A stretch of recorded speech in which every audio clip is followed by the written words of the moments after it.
All right, guys, good morning. I'm excited to have all of you on. This is our first new town hall format. And so this one is going to be about pricing. And so really when we were discussing how to really communicate better as a company, we really wanted to focus on one core subject that we could really do a deep dive, similar to when we've had PPG, Profit Performance Group meetings in person. And pricing is when we look at it, is what seems to be the thing that is a hot topic just in general. But at our PPG meeting, that seems to be one of the things that most people get the most out of these meetings. And so we talked about pricing at conference, but we really didn't have the time to do as deep a dive as we wanted to do. So if the other piece is, we really wanted to have more time for a conversation and really to flesh things out in these calls and get more franchisee conversations, interactions, and sharing best practices and getting more questions answered, et cetera. And so what we're going to do today is I'm going to do a quick review on pricing and some things that we'll start with, and then we're gonna go bring some of the FAC members in, and the mainline group is going to show how they use the job profit estimator. But again, this is intended to be very interactive and have a lot of conversation. So let me go through my little review, and then we'll get started. So I wanted to really start with this. This is a new slide that I put together because we've made a lot of changes, clearly this year. And if you look at, the business model, we've rebranded as Show Homes Home Staging to Show Homes Home Services. And so, and by the way, if you look at the new your local websites, e-design is a category that we just added today. If you don't do e-design, you can take it out. But we have a lot of different categories. We're positioning ourselves as a one-stop shop, but really the home design hub. And so we want to take a look at what are the most profitable, what are the least profitable of all the various service offerings, and what does your product mix look like. But how do you compare to your competition, and how does your pricing work overall? And so looking at some of these slides I shared at conference, but if you look at each of the major categories that our franchisees are producing revenue on, at least 50K. Staging is vacant in home, or just vacant staging rather. 100% of people do it. 20% are doing updates. 15% are doing home manager business. We think that business is going to come back as the market slows. Restyles 15%, and consults is just a real small percentage. And you can kind of see graphically what that looks like as far as net revenue. We did a pricing exercise. We really didn't have time to get into as much detail as I was hoping for. And in retrospect, it probably didn't make a lot of sense, but I've shared some of the reviews or the summaries as well as the presentations. This is a home in the Dallas market that was 1.9 million. It sold eventually like a couple of weeks later for 1.6, but it was a vacant house in a fancy part of Dallas. And so when at conference, this was another one of my slides just showing at the time just year-to-date averages. And so you can see the purple is average impact staging fee, and this is per room. And so you can see a pretty broad range. And so if you look at a study from IAHSP, they showed a range from $2,000 to $10,000 for staging, $6,800. Our average price is $39.14, and that's an average of all franchises. And so we're probably on the lower end, frankly. Although what was interesting when I asked people, where would you look at compare your, as far as your pricing strategies, are you premium, parity, discount? And it was 100% premium, but it doesn't look like we're charging premium is the reality. So this is the comparison of that survey that we did, that little exercise at conference, and I've shared this a couple times. $1.9 million home in Dallas, and so we go from 3,900 to 12,800. So you see a pretty broad area, and so really one of the things I want to do today is have each of you kind of go through your pricing strategy and go through each area. Are you charging, just everything that you're doing, and hopefully you'll get a few golden nuggets and thoughts and ideas on ways that you can increase your margins. So, but besides staging, I also want to look at updates and other categories. And so I sent this out last week. This is year to date through October. And so we go from, and that says -9%, that may be a mistake. But if you look at it in general, our averages are 17% as a company on the update side. So that is significantly less. That's around half of what the average update company is making. And so I think that to me is a big concern. Clearly we want you guys to make more money, and we want, that's our big goal, is we want profitable franchisees. We want you to do well. It's going to help you. It's going to help us. It's going to help sell franchises. And so pricing, is a core part of what we're doing. And as we looked at the last Franchise Business Review survey, the biggest concern is on profitability. And so what you're charging, I think we get kind of caught up on all the project management, the design aspects. I think we need to slow down and take a look at how do we grow profits, and what are we going to do in 23 to increase that number. And so I took a look at the FDDs of some people, different franchises that are similar, or we may do some of their services. So Bloomin' Blinds, it's blinds, they also do repairs, but around 51%. And so Matt, just to clarify, you're talking gross margin on that, aren't you? right, yeah, gross margin, right. And so Dreammaker Bass around 50, Floor Coverings International, they do all flooring, 45. Sorry, Matt, just to clarify on margin, since Bert brought that up. This is gross Margin numbers on our updates, are they gross margin or net margin? Gross. These are gross margin. Okay, Right. gotcha. So Renovation Sales is a newer franchise they offer, update services. They're around 34%.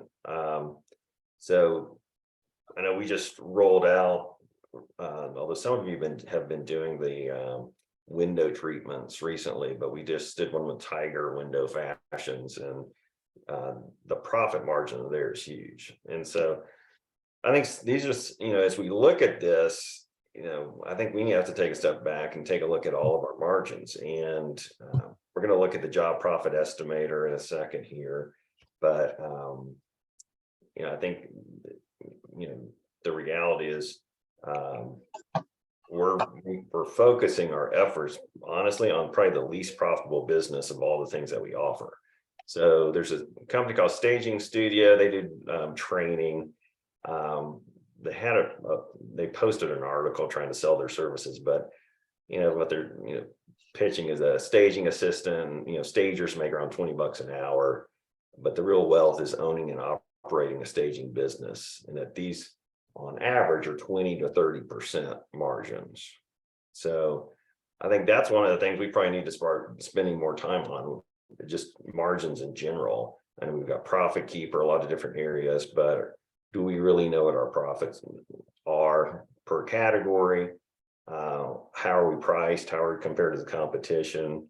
Are we pricing as a premium service? Are we trying to be Nordstrom? Or are we trying to be Walmart? And do we know all of our costs?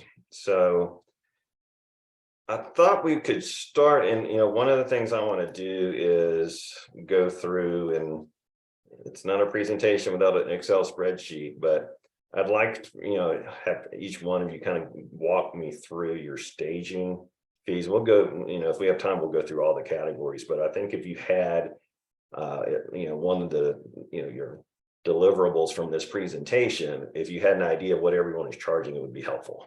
So why don't we start? Are you guys seeing this spreadsheet, by the way? Okay. So Monica, Allie, you want to walk us through this first? You want to give us your pricing structure, and then I'll give you or give Allie presenter rights, and you can walk us through the job profit estimator. Yeah, why don't you give Ally I think she's got something teed up. Okay. Do you want to start with that? Okay.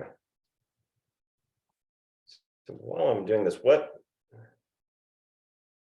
okay. All right.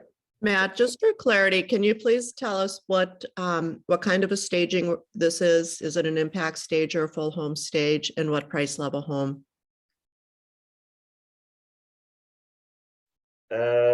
Well, why don't we say $2 million, and we'll say impact. I say that because Bob just had Bob Colress put on the staging, the Facebook group, but he was wanting to get pricing on that. So Right, sounds good. All right, so Allie, I gave you presenter rights. You want to click on that? Yes, if I knew how to do that. How do You have to click new share. It should pop up if you move your cursor around. Bottom of the screen, Yeah. share screen. share screen? Thank you. Let me go to this again. I'm gonna go into, I thought I was going into a blank, so let me pull up a $2,000 job so that. No, you can 2 million. I'm sorry, $2 million job, so you can see what that looks like. So this is what we use for our staging and restyles. So at the top is just basic information about the property. So where it's located, who they It's not are. coming up yet. Ally, it's Oh. not coming up yet. Sorry. You have to click, if you, Allie, you have to click new share if you're sharing a different screen. So if you open a spreadsheet, you have to click on the spreadsheet and click share again. It doesn't follow you around, unfortunately. Okay, new share. There we go. Share. Okay. How about now? Yep, we can see it. Yep. Okay. So at the top is just the basic information about the property. Who it is, who the realtor is on this particular one, we didn't know. Who the referral came from, the list price, and then when we're staging it, date of the proposal. So we just go kind of room by room and list out the items that we'll be putting into the space. And you can see that over to the right, it auto populates the total cost of the items that we've selected for each room. You can just go through so you can see what that looks like.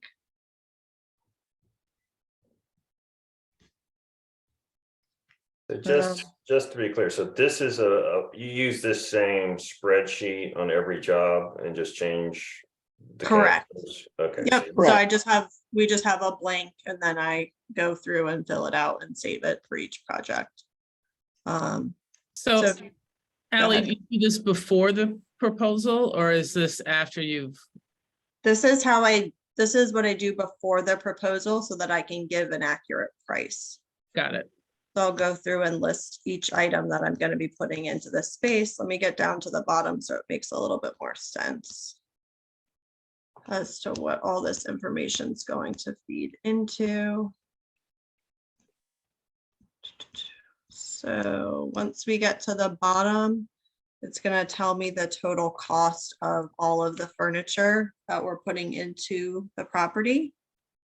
The next will be how many months the furniture is gonna be in the property. So in this case, I've taken the value, divided it by the depreciated value, which is 42 months.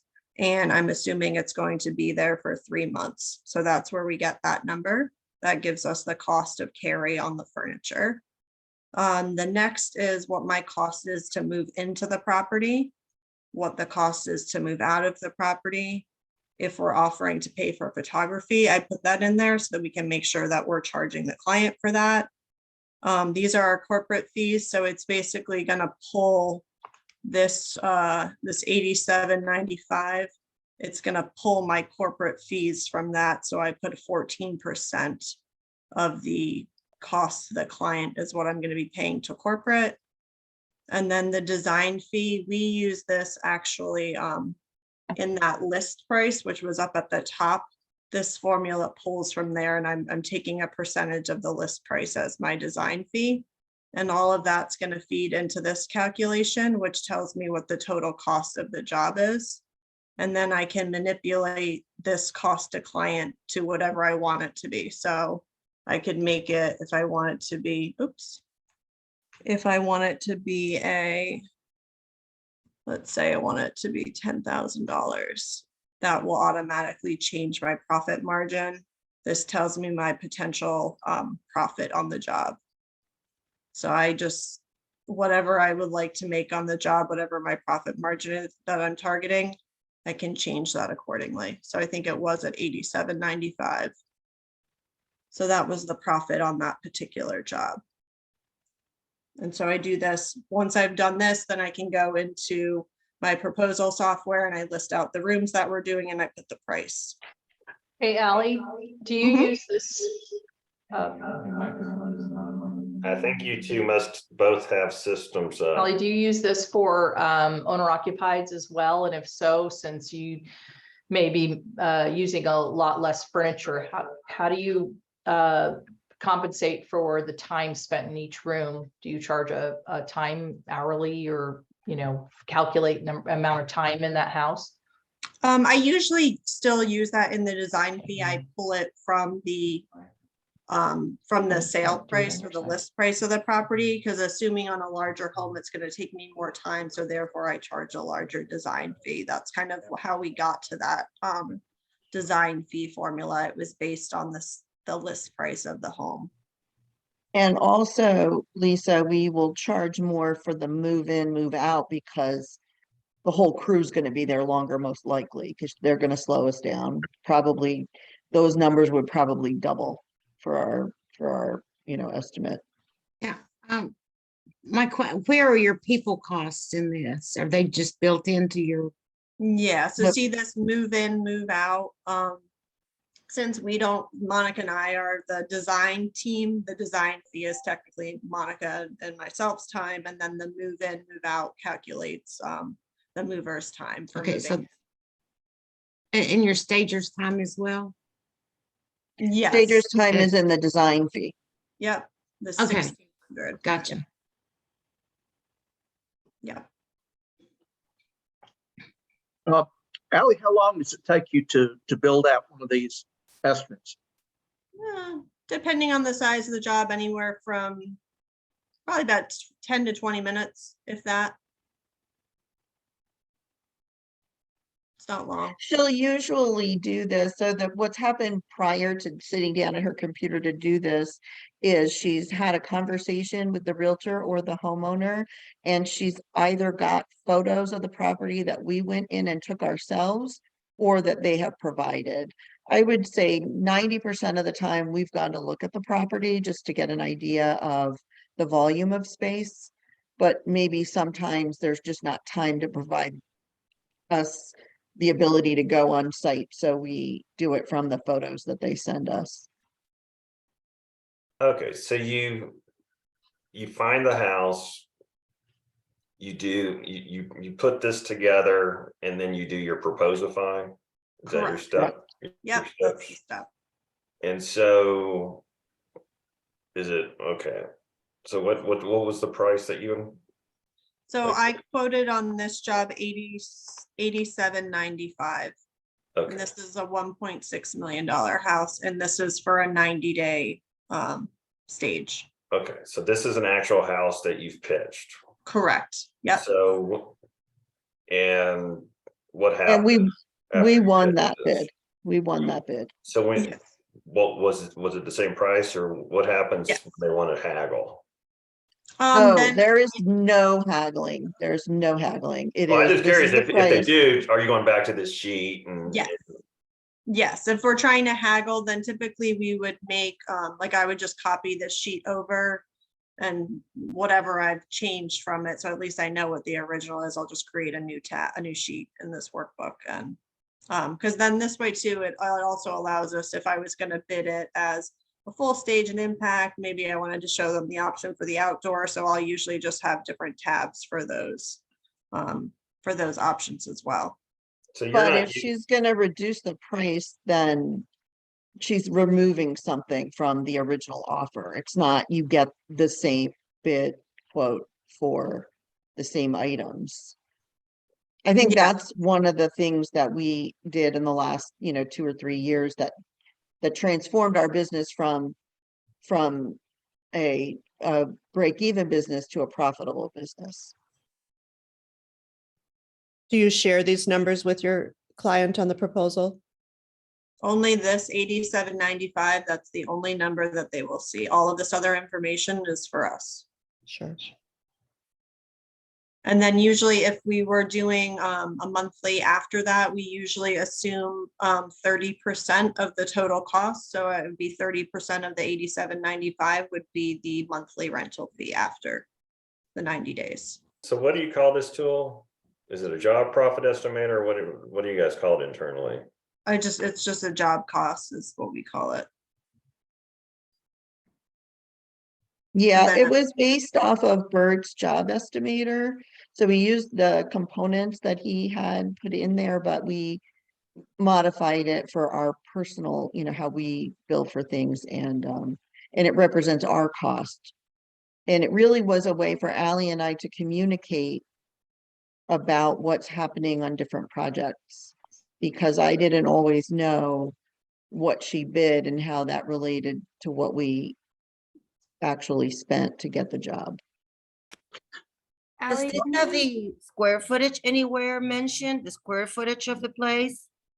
No, because everything that I do is honestly custom. So I don't base it off of square footage. I'm gonna go in and see I'm putting in this job cost exactly what I'm putting in, even down to the last green, the last accessory on the shelf. Everything is calculated in this job cost. So guys, I just put a poll question. Do you use a job cost tool? So if you could take a second, just hit yes or no. Where's Ally, the- can you talk about columns D and E and how you're populating those and what they are again? Yeah, so if you look here, we've assigned column D. I'll go up to the top so you can see the top of the sheet. So column D is our standard level inventory for that particular item. So let's go up. So it says standard versus luxury. So we've assigned different values for each of the items. So for instance, a console, our standard price for that console would be 400 and the luxury would be 600. And so And that's based on our average cost of that item in our inventory. Mhm. And then you can see here, like on this, it says decorative object. There must have been shelves in here that I needed to do. So there's 12 standard items and 4 luxury items, and then it auto populates in F and G. It tells you what the subtotal of those would be. And then if you go up to column H and I, it shows you the total cost of the standard items being used in that room and the luxury room total. And then those numbers get pulled to the very bottom where it says the total value of the inventory that's being installed. Do you have your pricing for the design fee marked up to absorb your indirect time spent, your marketing, your admin, whatever else? Or does that come out of the profit number you've calculated? We consider the indirect as part of the net number. This is the gross number. All right, if you've not participated in the poll, I'm gonna close in the next 30 seconds, so please vote. But I mean, it looks like it's around 54% use a job cost tool, 46% don't. So it looks like it's 50-50. So Monica, Ally, if you didn't have a tool like this, would you have any clue on your profitability? Can you imagine? I would feel uncomfortable with the business just because I wouldn't know what was happening. I mean, I'm just so used to, like, we've done this for, I would say, at least 5 years. We've been using this tool, so I really wouldn't know how to price a job any other way at this point.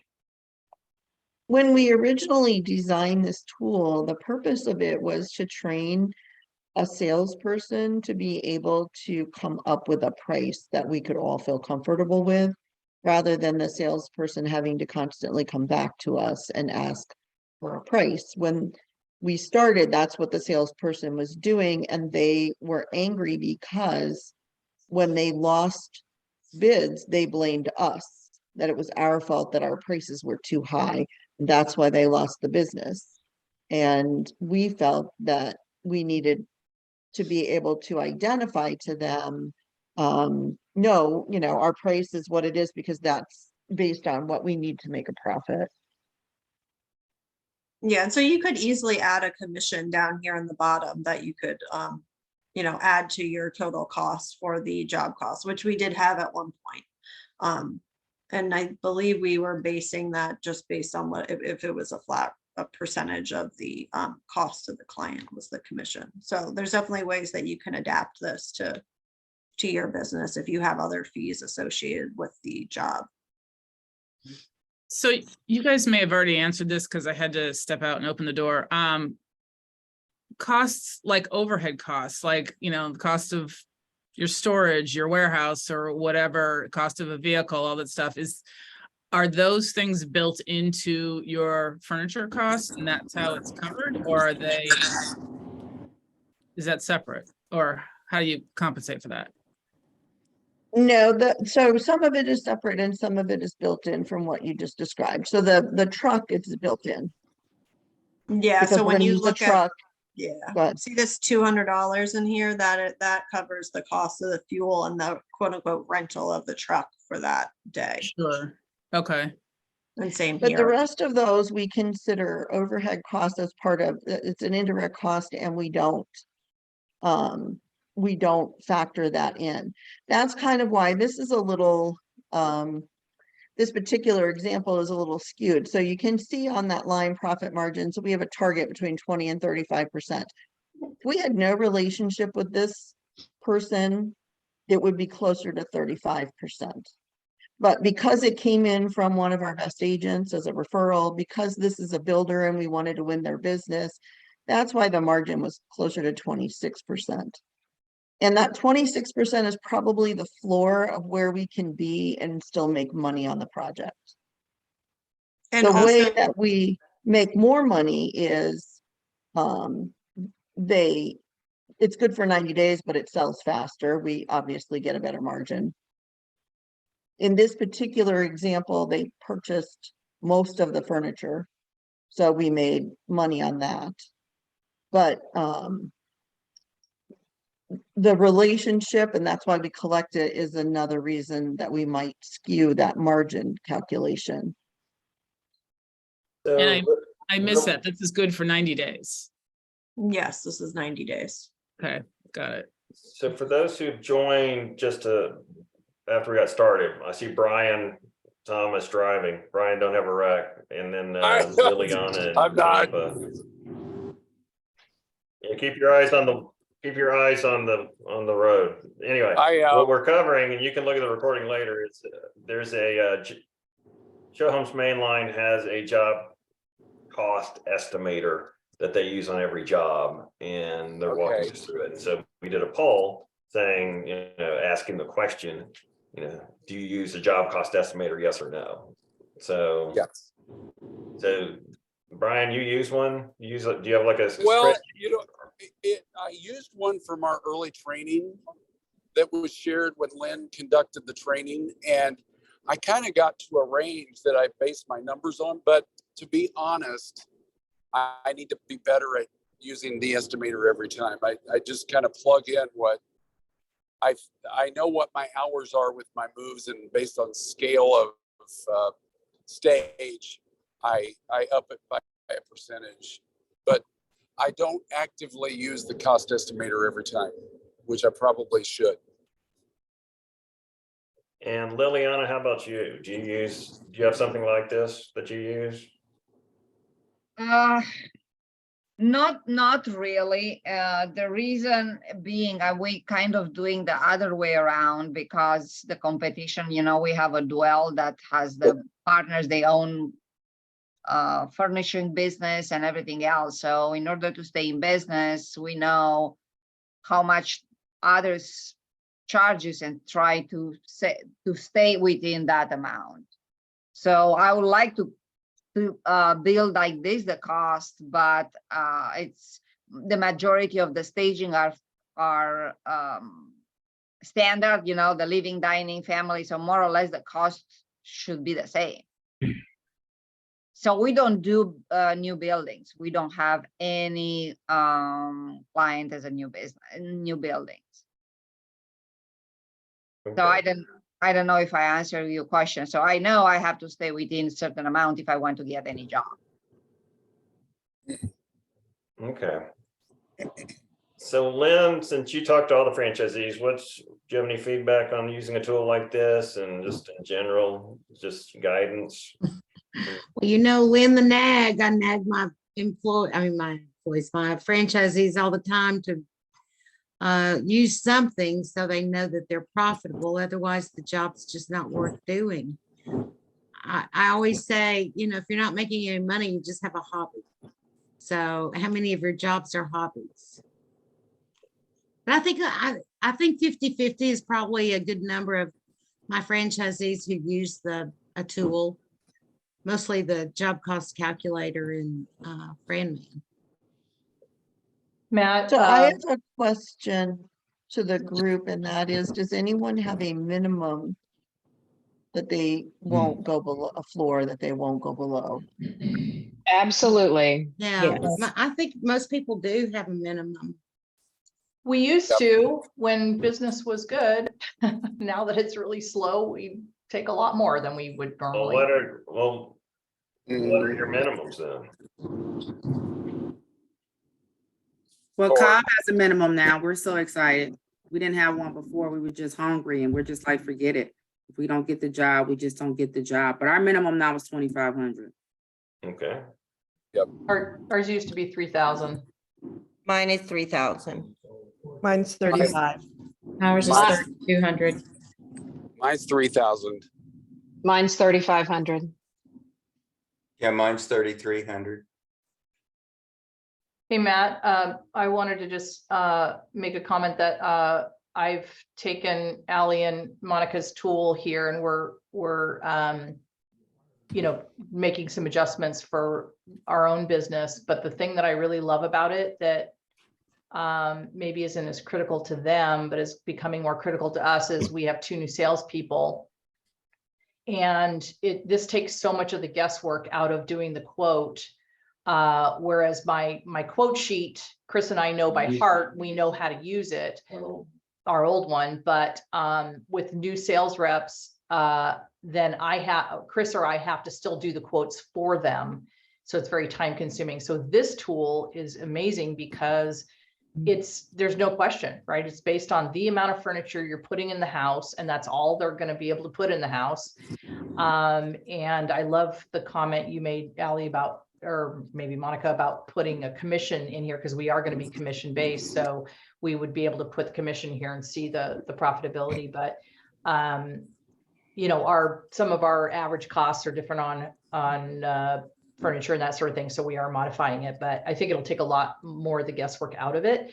And then we're also working on a job cost tool that is looking at the project after the fact and spreading overhead out on the projects, depending on whether it's a vacant house that requires a lot more overhead than a owner occupied, because you know, you have to heavily burden a vacant house based on the amount of warehouse space and the amount of the cost of the furniture and that sort of thing. So it's a pretty elaborate tool, and we're hoping that to get to where it's really working for us within another, you know, 2 to 4 weeks. So so we'll be using both of those.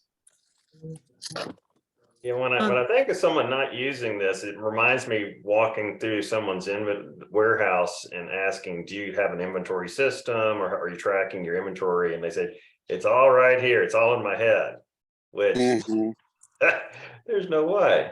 And so I don't know. It seems like this ought to be a no-brainer for everyone to use. And we can share this one if you guys would like to see it. I'm sure Monica and Ally wouldn't mind sharing. Does anyone have another? I do, Matt. I have another tool that I'd love to share. Okay. I love this spreadsheet, by the way, and I can see where it's very cut and dry. You know exactly what you're pricing, and I love that. I'd like to show a price book that I've come up with, and sort of for the same purpose, that it would be clear for myself, and it would also be clear for anybody that I might hire for a sales position. If I can share my screen, I'll share it with you. Sounds good. Let me find you on here. Okay, let's see. I made you the co-host. Okay, so now I share screen, is that correct? Yes. Okay. And again, thank you, Ally and Monica. That was very informative. Can you see my screen? Nope. Share screen. This will stop the other screen sharing. Continue. Okay. Okay. I'm gonna stop my share. Okay. Try now. Okay, there we go. Okay. So what I've done here, let me get this off of here, the show talk thing. What tool is this? What are we looking at? Okay, before I answer that, how do I get this show call questionnaire off? Is that on your end? Click on the X. Yeah, there should be an X on there. Yeah, we're not seeing that. Oh, okay. Well, You I may could have to vote. I already did. Let's see, share results, stop sharing. I don't know. Click there's an X in the upper right-hand corner. It also says close on the bottom right corner. Got it. Okay. Okay. So I've been playing around with this tool called House Call Pro, and I've liked it for a lot of reasons. One of the things that it has allowed me to do is have a place. I'm using it a little bit like a CRM. It gives me a place to have all of the information for a particular job within it. And it would take longer than the purpose of this call to show you all the features that I'm able to do with it. And it also allows more visibility for my other team members to see what's going on with the project. I don't know that I'm going to continue it though. But this is what I've come up with in terms of creating a price book. So you can see up here at the top, there's an area called price book. So as I've been flushing this out, I'm going to open up staging services. And you can see here, so 1 second, I'm going to go back. Okay, you can see here that I have all of my staging services broken down into different categories and the pricing that I've established for them. So at the top, I consider the luxury full home stage to be exactly that. This would be what I would expect to charge. And of course, every home's different, so there is some flexibility in that. But I plugged that in as being $12,000 for a 3-month stage on a luxury full home stage. I can go in pretty quickly and have a conversation with a realtor and already know in my mind what I'm going to quote that project out at. And even if I'm just briefly having a conversation in an office with them and they want to get a general sense of my prices, I can be able to share that with them. So 7,500 for the luxury impact stage, a full home stage that would be more of a home that's in the $500,000 range. I would do a full home stage for $5,000, an impact stage for $3,500. Restyle gets trickier because we don't know how much of our furniture and their furniture, but like I said, my bottom price I've said is $3,500. So that's what I put in for my price. Did somebody have a question? I thought I heard somebody. Consultation, $500, and then the home manager. This probably isn't accurate, but just for the purpose of plugging in a number, I put 7,500 in there. So that has been really helpful for me, just getting a sense in my mind of what I'm charging for each service that we're doing for staging. And do you actually get $500 for a walk-in talk without a report? I do. I get so few requests, so I can't say that, yes, I do, but We do too. I don't provide reports for anything under 500. yeah, I just, I don't know if I want to bother with it if I'm only getting 250. But like I said, we Would don't. you bother with it if you were getting 10 to 20 from the same realtor per month? Would you give them a Yes, package? yes, for sure. And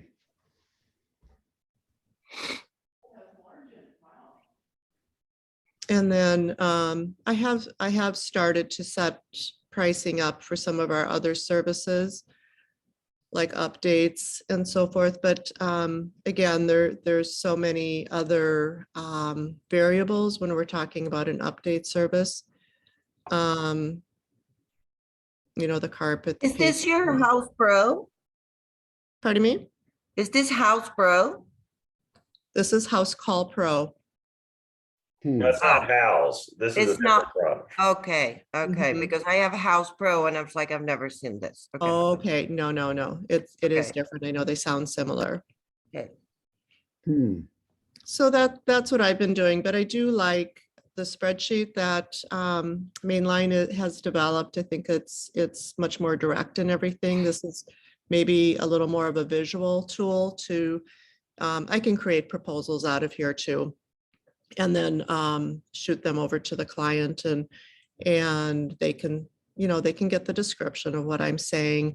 Show Homes will beautifully stage your entire home. Our designers will create a customized design package for your home. Price includes use of our stage furniture for up to 3 months. So anyways, that's just one more tool that I've been working on. I have a question for you, Ann. Sure. When you say a full home stage, does that include like all the secondary bedrooms and every room in the home? It does. Okay. Whereas your impact is usually, common areas, master bedroom, and maybe one other room, something like that. We consider it a 5-room package. So generally that's the main living areas of the home and a master bedroom, right? Okay. Thanks. This is Brian. So are you not leveraging Client Point? Does your proposal tool come out of this? Is that what you? It is. However, I probably will go back to Client Point. I don't find that I'm getting enough supporting documentation on this. Okay. All right, so I'm going to do another poll. So what's your plan for pricing this to the group for 2023? So do you plan to raise prices, keep prices the same, or lower prices? So I know lots of prices have gone, just in general, consumer prices have gone up quite a bit. So you could vote. That would be good. I got in on this one. There you go. I want to stop. Okay, stop sharing. It's going to go back to you. Okay, so you're done. Okay, thank you. All right. So looks like 67% so far plan on raising prices, 20% plan on keeping the same, well, 20, oh, now it's 25%. So if you can give it another 30 seconds or so. Matt, it's a very, we can say whatever we want about the market. It's extremely unpredictable right now. So we don't know what's going on. We all expect, okay, the inventory is rising, so we'll have a breadth, we'll have some renewals. In Tampa, I don't know, there's still low inventory and there's still homes selling very quickly. So we don't know in the competition. So like, I don't know, I would like to raise the rates, but instead of that, we find out ourselves recently to have to drop the prices to get the jobs. Otherwise we'll not have anything, just furniture in the warehouse. Liliana, do you price on a monthly basis when you do your proposal? Yes, it's for 30 days because here the homes, they are going very quickly. So I cannot price 90 days or 60 days. So I give them the opportunity to purchase a half cost the second month, but they are not doing it because they know they are selling very, very quickly. Hey, Matt, I chose lower prices, but we're planning on keeping our prices the same on luxury staging, but we're starting to create a value pricing model to offer that as an option to when we're up against 2 or 3 stagers and when it's, you know, it's a lower price point of a home and that kind of stuff, because here, I mean, already the stagers have cut their prices in half this last 2 months because everybody's so hungry right now. And so we figured that we're going to you know, offer this value staging, not to our high-end realtors, but just to, you know, a broader range of the market that we've got to address now. So We consider that too, Lisa. We're starting to try to develop something called a package.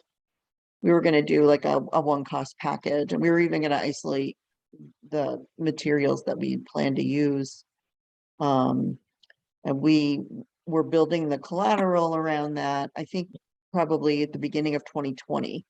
And had to abandon the whole thing just because the market went so crazy. But I think there's some value in that, what you just described, coming up with a one price, because we felt like even to train a salesperson, it would be so much simpler training the salespeople, training the stagers, that this is what the package looks like, this specific sofa, this specific coffee table, yada, yada.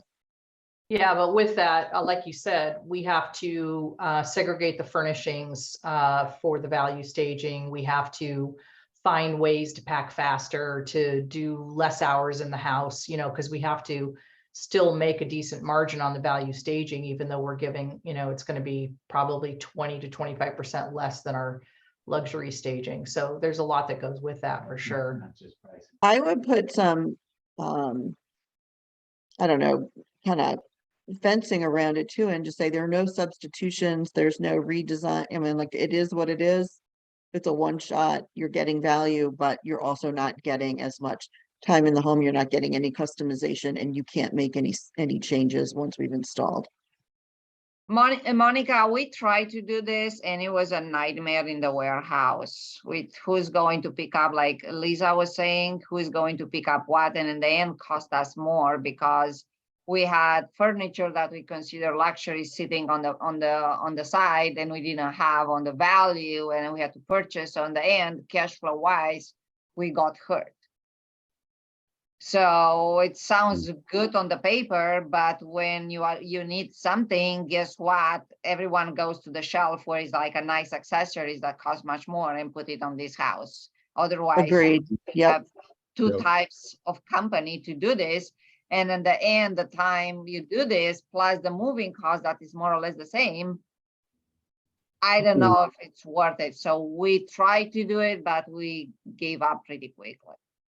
Yeah, it's very hard. That segregation piece that Liliana mentioned is very difficult to manage. I agree. We would do it through Stage Force, not physically at the warehouse, but you know, I do monitor what's being pulled into a house, and that's where I would say you cannot use that couch. That stays with the high-end staging.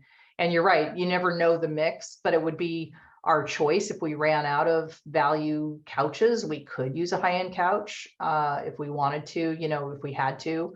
So there's definitely going to be some give and take, but there definitely has to be more monitoring on that. Otherwise, we're not going to make any money on the value staging. Agreed. And one of the things we also considered was the idea that, okay, we might put a higher value sofa in as a placeholder, but we reserve the right to come and switch it out if we needed to pull it for another project and had now a replacement. Oh, that's a good idea. So Matt. Leanne had a question. How do you guys calculate furniture rental pricing? I saw Mainline takes cost over 42 months, although any other strategies. So anyone have any feedback on that? We just do a straight 30% of the total agreed upon cost. So if we bid in the example Ali gave for 90 days and they wanted 30 more days, we'd take 30% of that $88,000 or whatever it was. And that is what I would put in the contract as the month-to-month cost. We use 14%, but that's for 60 days. But now everybody in the market's going to 90 days. So now I've got to figure out how to recalculate that. So it's probably going to be closer to Monica's numbers for the 90 days. Matt, our biggest issue, and both of my markets are extremely different. In the Triad, our inventory is still really low, and we're really struggling trying to get business. So we have opened up to start taking stagings under a house that's listed at 400, which for Lisa, that would be a $700,000 house. But we're quickly trying to get back away from that. I mean, we had no stagings coming in. This has been a horrible year for the Triad. And we started taking some of the lower ones, and it really has hurt our reputation with our luxury realtors to see us going into some of the $300,000, $250,000, $300,000 houses. And we only go into ones that have been completely remodeled or flipped. So they still look really good in the pictures, but the realtors know where they are. And they're like, I thought you guys were just luxury. And we explained that we had to open it up a little bit during this, but in Asheville, we just don't do anything on the lower end. It is such a different market that it really, with ones that we even started talking about, I think we did 2, and we did them kind of close together for a previous realtor. And the feedback that we got was, there are so many people competing in the lower end, the value end. Why do you all want to put your name in that hat? If you're luxury, you separate yourself. And we have been able to go up on our pricing on the luxury. So I'm not going to offer a second value service. I'm going to stay out of it. You raise a good point in terms of how you position yourself in the market. I'd be curious if others have any comments on how you differentiate yourself from the competitor, as opposed to following what I'm hearing is a thread in this conversation so far, that we're basically competing as a commodity against other people doing the same thing. So So in our market, you guys, we have OnStage, right? Which is like, this massive staging company in multiple locations. So last 2 years ago, well, before the pandemic, they tried the same thing. I forget what they called it. They called it express staging. We got 3 different calls from 3 different realtors asking us to help because their clients, their higher end clients, were unhappy with the value staging or the express staging package they had purchased from another stager. And I was like, yeah, no, that's not going to happen. I'm not going in on somebody else's staging. You need to call the original stager. When I discovered it was OnStage, I called them and they're like, yeah, we're having a problem. Portland is cheap. They always have been. And people that have multi-million-dollar homes wanted this express staging when they saw that it was an option on their website. And they're like, yeah, I know, that's fine, I know. And then they saw it and they were unhappy because they didn't get the full service that they're used to or whatever. And I mean, it became a problem for their brand. and they backed away from it and they stopped doing it. And they're like, you know, basically Ryan said, I'm not going to race to the bottom. And I held firm. So we have a bit of well, again, Portland is very price sensitive. I have multiple clients that use other stagers for all of their staging and only call me if it's over $1 million.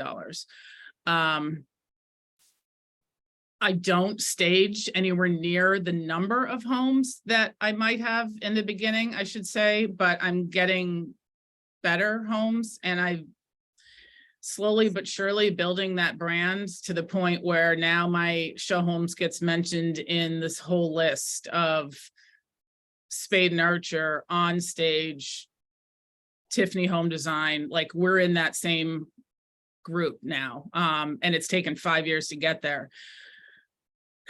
And it's challenging. It is challenging because people, and I don't do anything over 30 days, because if I start pricing it out over 30 and they see it for 90 and they're like, oh, I can't pay that.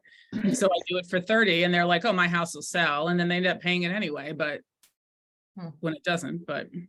But I want to Right. say this about because we were so slow, I was getting scared in the triad. So I started calling our loyal realtors that we've had from day one. And I've asked them what changed. And the ones that have been the most successful said, nothing's changed. It's just that the inventory is so low that we don't have anything for you to stage.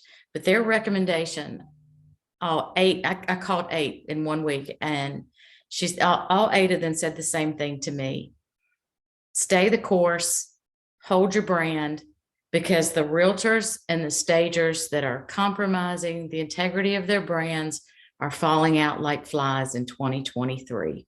Yeah. And one of the realtors said to me, and I heard this again yesterday, and it's really resonated with me. Nobody cares how much you know or how much you can do until they know how much you care.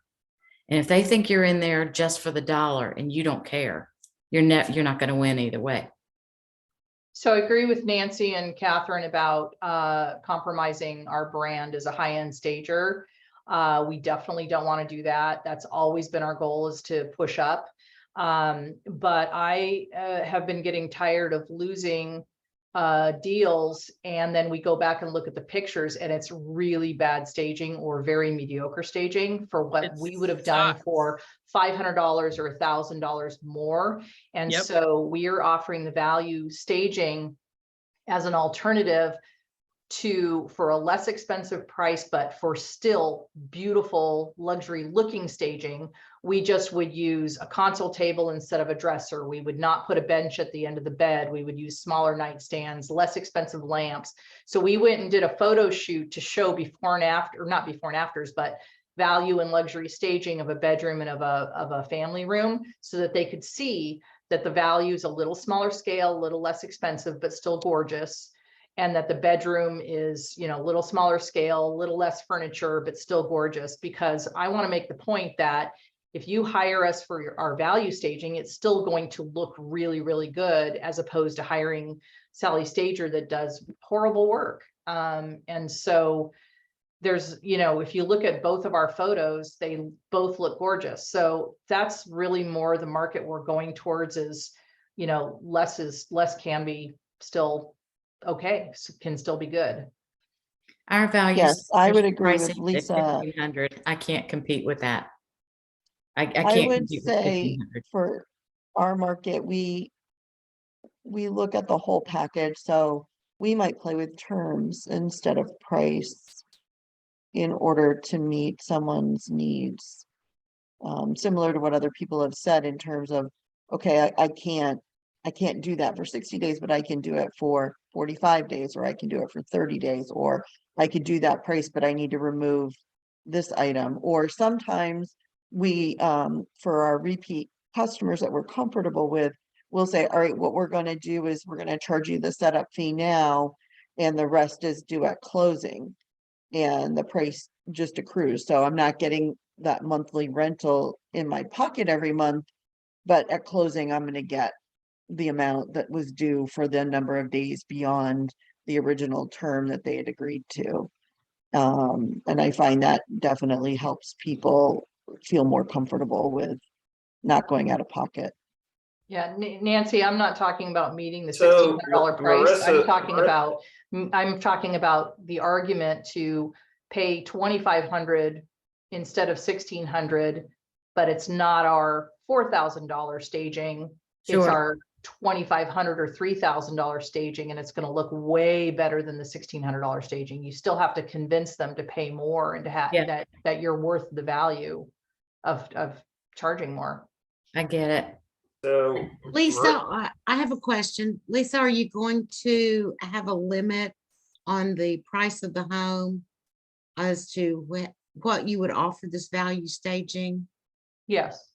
Yeah, I wouldn't lead in a 2 million and up price point at all with value or even talk about it unless in some cases we've been having a lot of agents paying for it.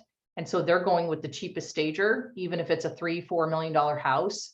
So I may lead with that argument there, but I'm not even talking about value staging in 2 million and up. It's only in, $1 million homes or where I know I'm competing against 2 or 3 stagers, that sort of situation. So I'd like to is Marissa, you're on mute. Yes. But Marissa's I am muted. business is up 70% net this year. So that's pretty good. Every time I talk to her, she sounds very busy, like beyond busy. So walk us through what's going on with you and what are your thoughts on pricing, and kind of walk us through what you're doing down in Miami, because you're having a big year. Well, I used to have 3, before COVID, before the end, the fury. I would have 3-month minimums, and so now I only have a 2-month minimums.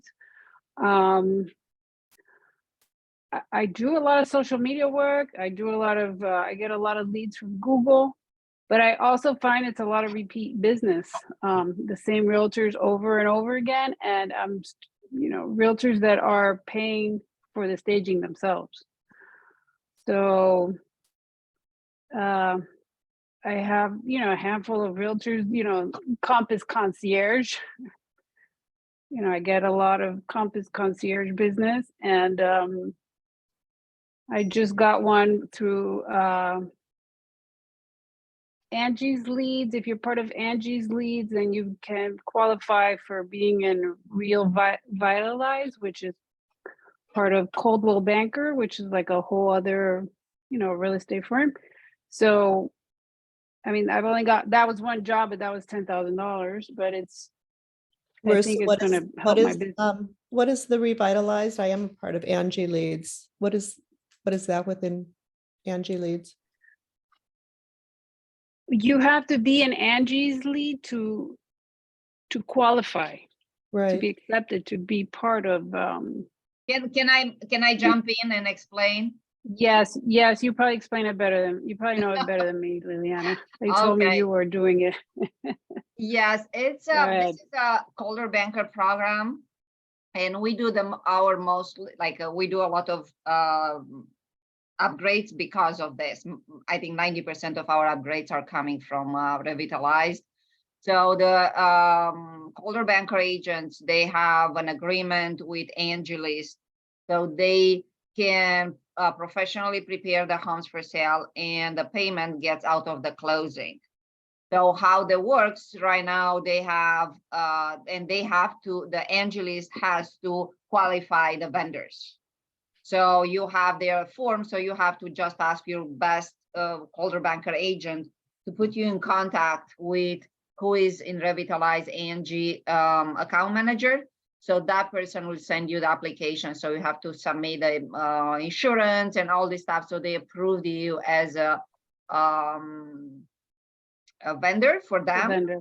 Exactly. I suggest always to get a good relationship with the account manager. So I have a really good relationship with them. So they just text me when they get a project. So they send it directly to me.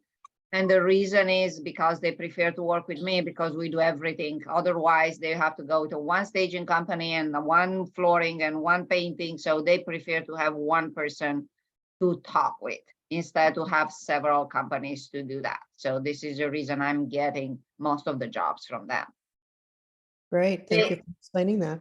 Yes, they charge 10% from the staging and 15% on the Updates.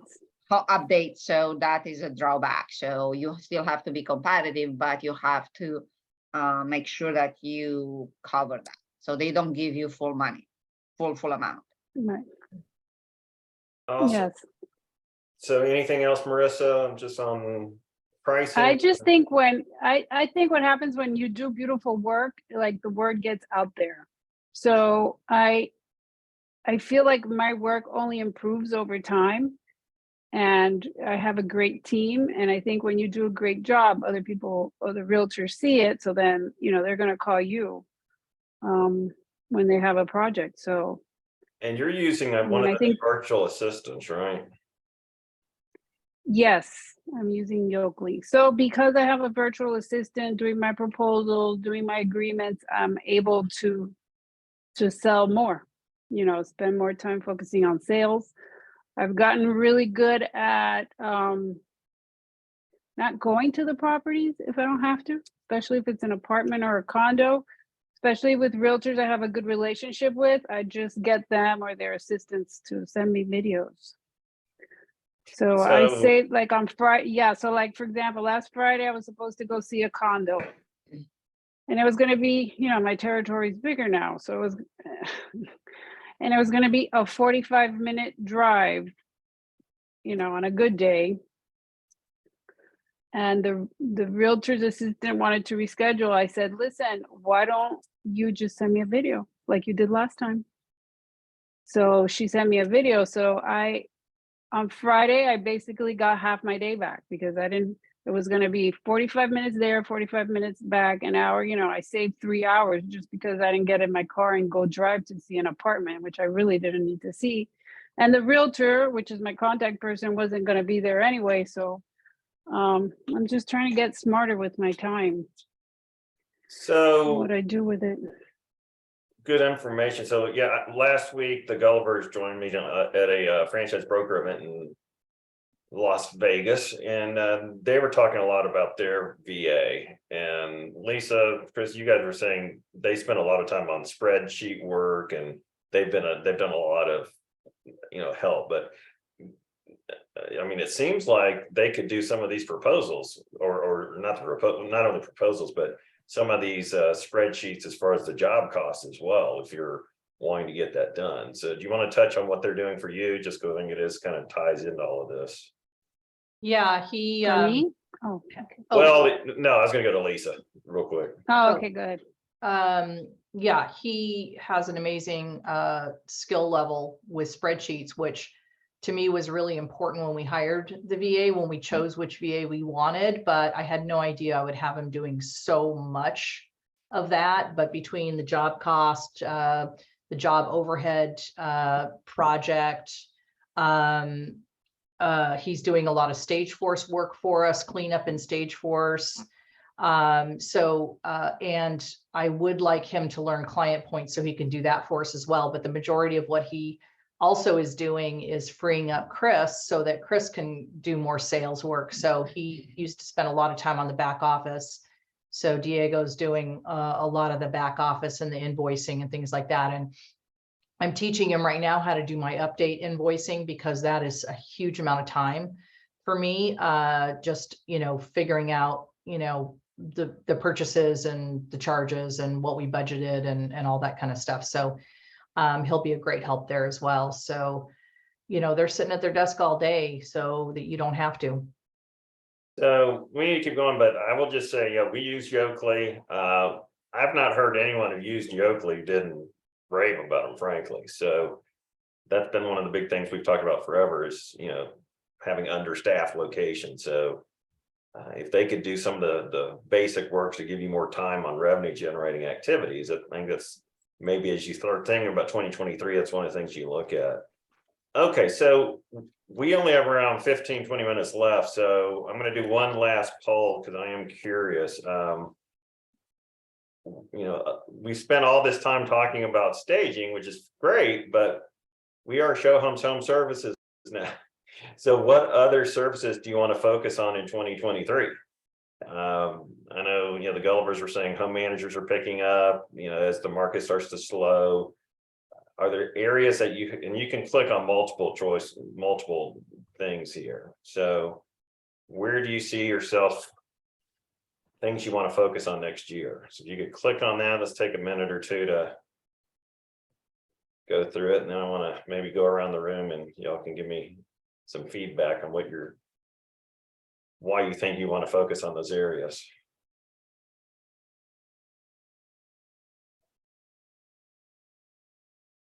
Since you had short-term rentals on there, I would love to hear from anybody who's having success with that. Okay. Yeah, I have questions on that too. I've done, I would say 8 full-on proposals for that now. I've gotten to the point where my proposals now have multiple choices, different levels. I'm giving them as much information, some design. I mean, I literally over time I've gotten each one and I've only gotten one. And honestly, and they're like, oh, I don't want to pay that much. And I'm like, how do you expect to furnish a whole home and not spend, you know, whatever the minimum? I mean, I'm struggling. I'm really struggling with short-term rental pricing and how I win these jobs, because I'm getting tons of referrals and I just can't seem to land them. Catherine, I recently, because we had exactly the same situation. And recently, I gave them a price for putting together the packing list, like the checklist. So with the links with everything. So that feels to them more reasonable as pricing. So let them buy whatever they want to buy, give them the links, and you are hired just for the design to create that the feeling in the house, you know, So like you go after, so you give them the list, this is everything you buy, and then you go afterwards and set it up? If they want to, yes, like the one where I'm working right now, they want to set up, they want to do everything. The only things you want somebody that knows that they are doing to create a coherent design to the house, and that's it. And they are willing to pay that.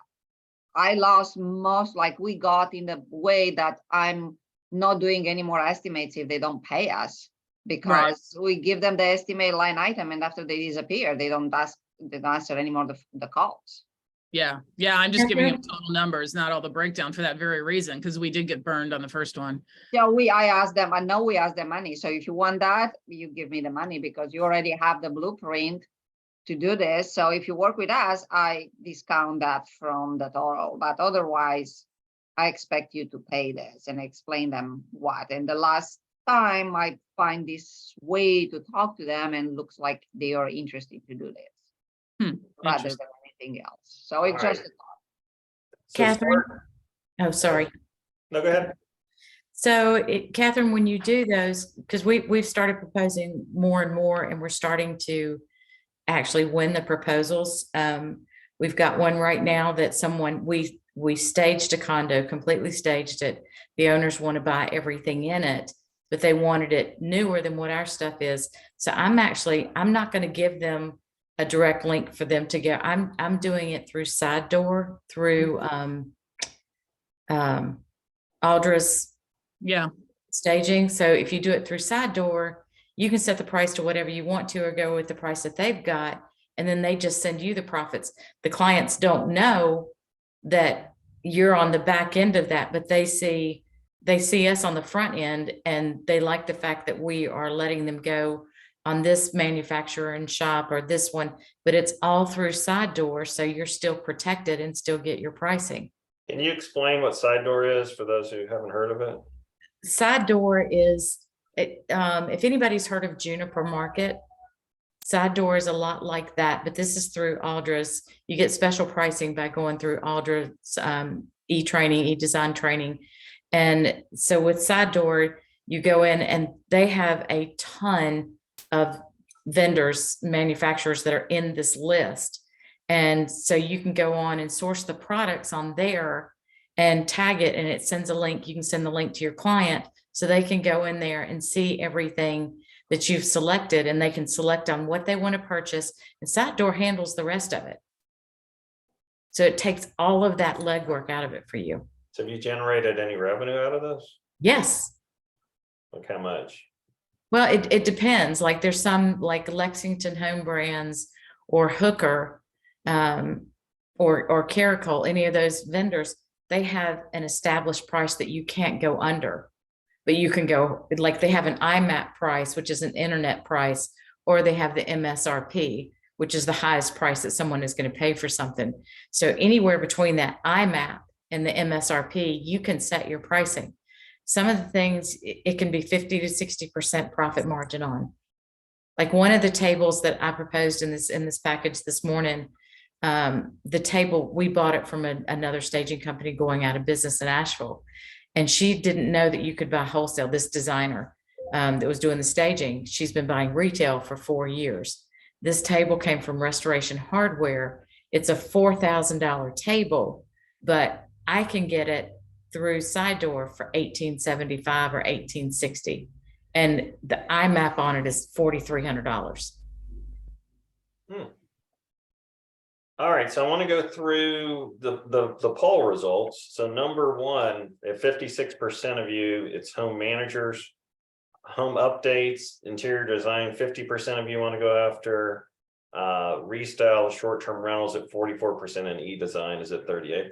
So Lynn, why don't you, I know you've been talking a lot about home managers in the last few months. You want to give us your perspective on why you think that's right for, we should have said Back to the Future as the on that one, but like conference. You want to share your thoughts about it? Well, as the market changes, and like somebody said earlier, we have no idea how it's going to change, but as homes sit on the market longer and they don't sell overnight, we're going to have the need out there for home managers. There's going to be those homes that aren't going to sell in 6 or 7 months or whatever. I mean, I remember when 6 months was a fast market. You all remember that? And I just think we need to be prepared for it. We haven't talked about it much in the past 2 or 3 years or longer. I've suggested that many of my franchisees, especially new ones that have never even tipped their toe into the home manager business, go back and take the training. We know it's our most profitable piece of our business. So I would be wanting to have that come back really quick and be prepared for it. Lynn, I shared with you when you and I talked, but I do have a property right now that we're recruiting for a home manager.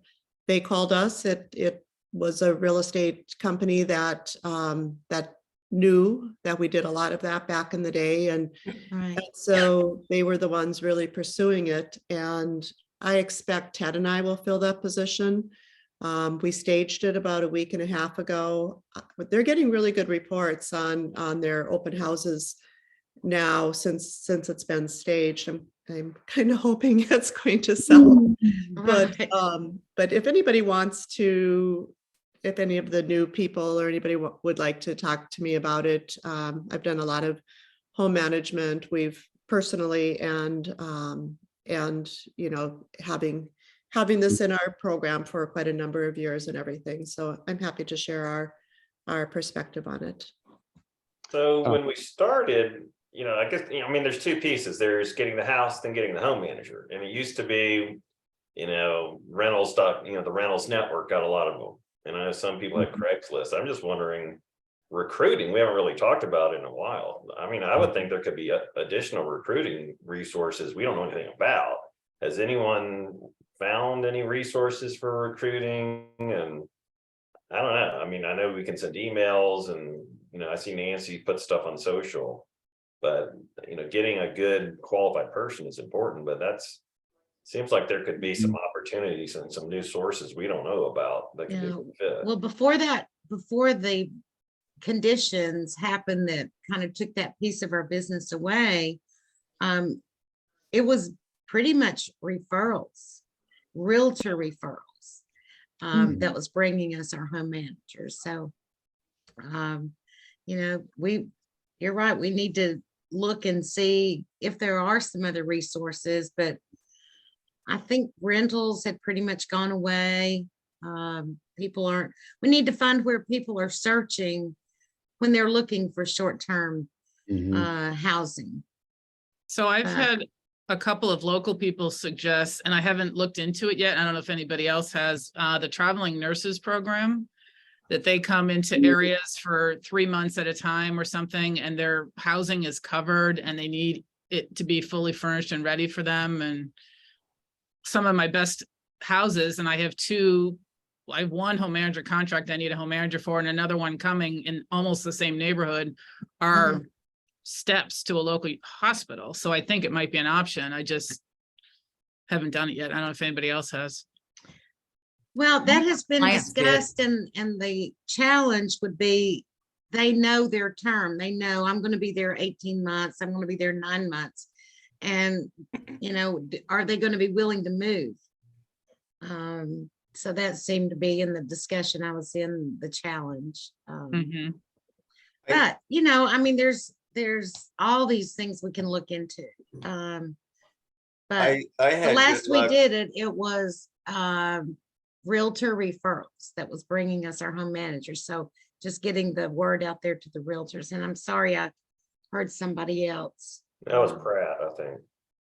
Yeah, I was just gonna say, I was, when we were doing regular home managers, I had really good luck with a software called sublet.com to put my listing there, because those people are looking for usually something less, you know, they're not looking to sign a 1-year lease. They're just wanting something kind of in the interim like that. Right.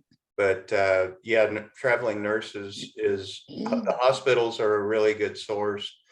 And the other one are businesses that in your local area may bring in people for kind of short-term work contracts.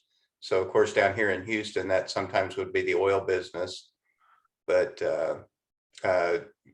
what I found was once I had a house, once I put it up on Sublet, I usually had you know, multiple calls within a couple weeks. I had people that we were at least calling me and I could talk to them. Well, that's one I think we'll look into. You know, maybe we can get something with them like we had with rentals. I mean, if you could get, I mean, just do the math. If you could get 5 home managers bringing you 2,500 to $4,000 a month for extended periods, I mean, that could cover a lot of your overhead, frankly. So Right. One of the things that we've run up on, because our Asheville market is doing really well with home managers, we're running up on people not wanting someone to live in the house, but they still want the home manager program. So we've just increased the price from 1% of list price to 1.5% if no one lives in the house. And we don't take over utilities. Depending on the property, we may do small routine lawn care. But they seem, I've got one right now that I'm hoping to get a yes answer on this afternoon for the same thing. So I'm confused. So what's the difference between a staging and that? And is the fact that you're doing essentially property management in a sense? We will check on the property, but we won't take over utilities. No one will live in the house, but the whole house will be staged. So it's very similar to what Monica said earlier about having a fee up front and then offering terms that will all be paid at closing. It's just you set a time limit on this one that's the 1.5%. You can't let it go on into perpetuity like it can if you have a home manager that's paying in there. But it's helped us to get, well, this will be our second or third that we're doing this way. But you're not getting a monthly fee. Not getting a monthly fee. Oh, wow. But I mean, most So of the houses, you've got to hope that it sells fairly quickly. and we kind of choose the ones that we know pretty much will. I'm not going to get one that I think is going to sit out there forever. We try to get one that we feel pretty confident will sell within the 60 to 90 days. But you could, Nancy, you could just, instead of doing the 1.5%, if you didn't want to take the risk on that, you could just charge them a monthly fee additional, but then say that that's due at closing.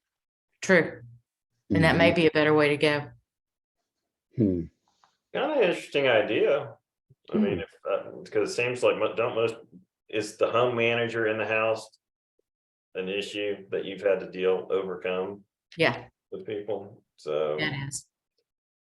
Well, I like that idea because the home manager, that person really jacks your administrative costs quite a bit for each property that you have a home manager on. So, you know, it just brings one more person into the mix besides the owner, the realtor, and you. So, Right, and you're also paying more insurance. sorry.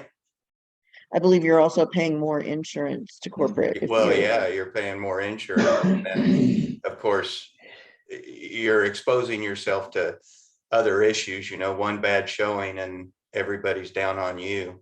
So, Yeah, it is hard. That's why the It training makes is it so to- important and yeah.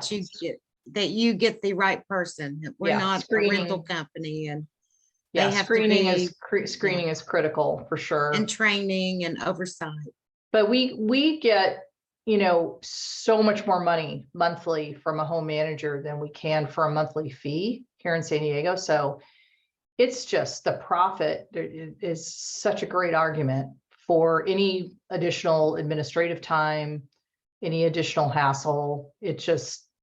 Man, when we had 4 or 5 home managers, we didn't have a care in the world about covering our overhead, but it just really helps cash flow. Well, you're just. Yeah, and I would agree that, I mean, we've never done it successfully, but I agree with Lisa's sentiment and Lynn's Sure. as well about training and making the selection, but I like the idea of, you know, cross-selling some additional services to get additional revenue on properties we already have as vacant stages.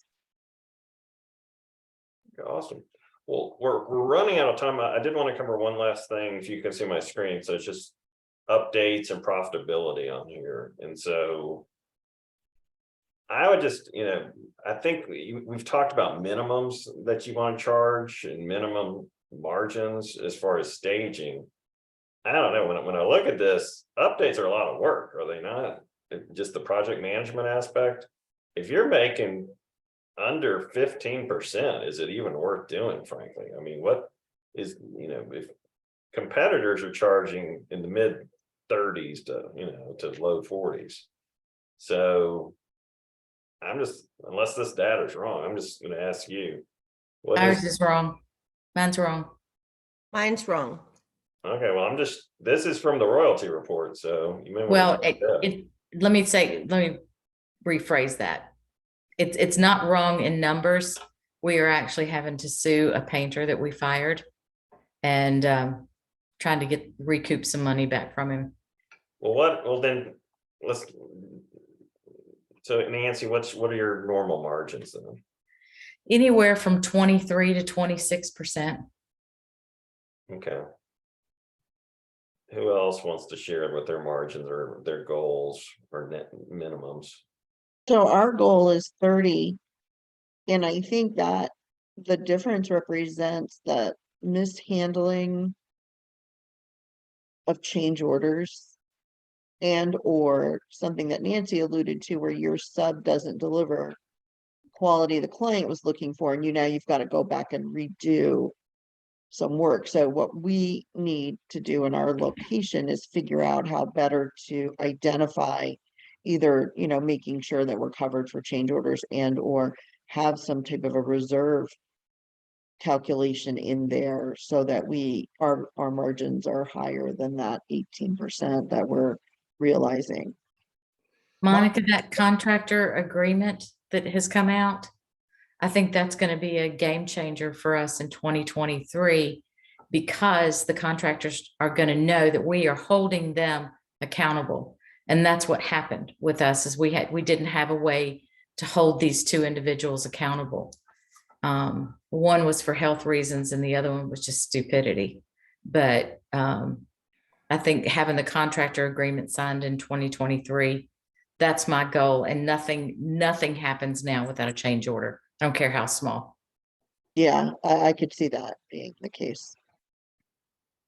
So I have been putting out some proposals for updates, marking them up 30%, and I have really had a hard time winning the proposals. So I've dropped that number on the last 2 that I sent out. And so I'd like to hear from the group how it is that you're able to mark everything up 30% and still win the job.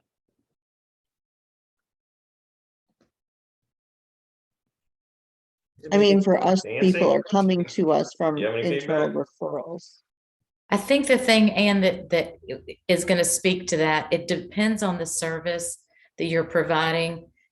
Flooring and paint are two of the most profitable services that you can provide. But when you step in and you've got lighting and granite and all these different other components, especially the ones that have a lot of cost on, like appliances, you can't get a 30% markup on those things.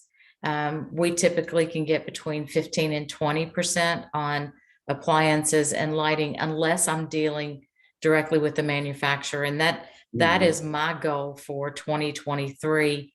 We have opened a lot of direct manufacturer accounts, not just on furniture, but on, we have it on the rugs, we have it on accessories and all the things you see at the markets, but we now have it on lighting. We have a wholesale source for granite. The thing for us is to find more cost-effective sources for materials that we can buy wholesale and provide to the job. And our contractors really like that because we're taking the legwork out of it for them. But it's all about where your profitability lies with your vendors, with your trades. And do you have an in-house painter or do you subcontract that out? I subcontract it out, but he gives me typically a 15% discount so that my margins don't have to be marked up.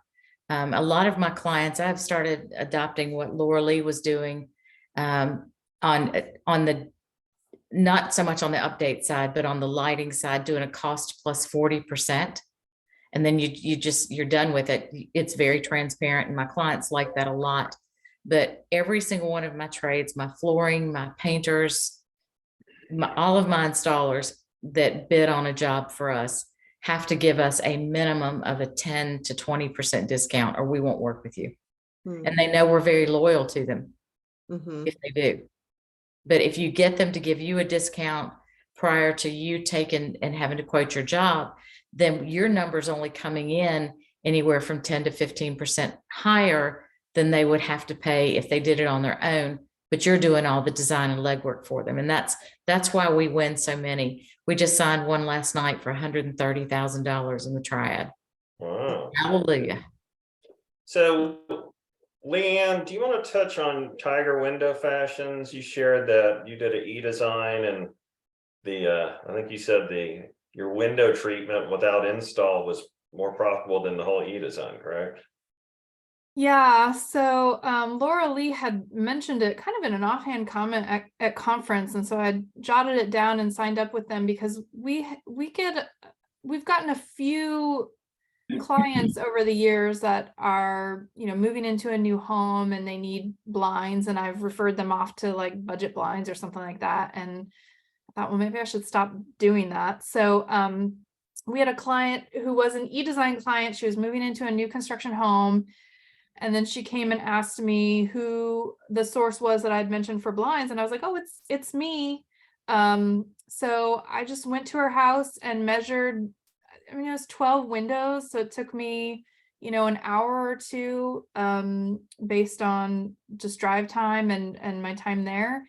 I put in the measurements to them and set up all the settings, and they basically drop shipped to her. And I marked it up 40%. And I think actually MSRP is closer to like 50 or 60%. So I was kind of doing a little bit of a discount, just, it was just my first time. So I think those 12 windows, I think I made close to $1,000 for, that 2 hours of time.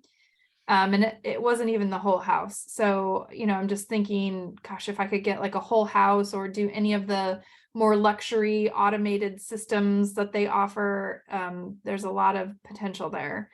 And if you're already doing a staging or interior decorating, you're already at the house and they want blinds, you can just take the measurements while you're there, and it makes it really easy. So they send you some really nice and very heavy kits that you can take with you, so you look really professional when you stroll into the house. So it was pretty easy.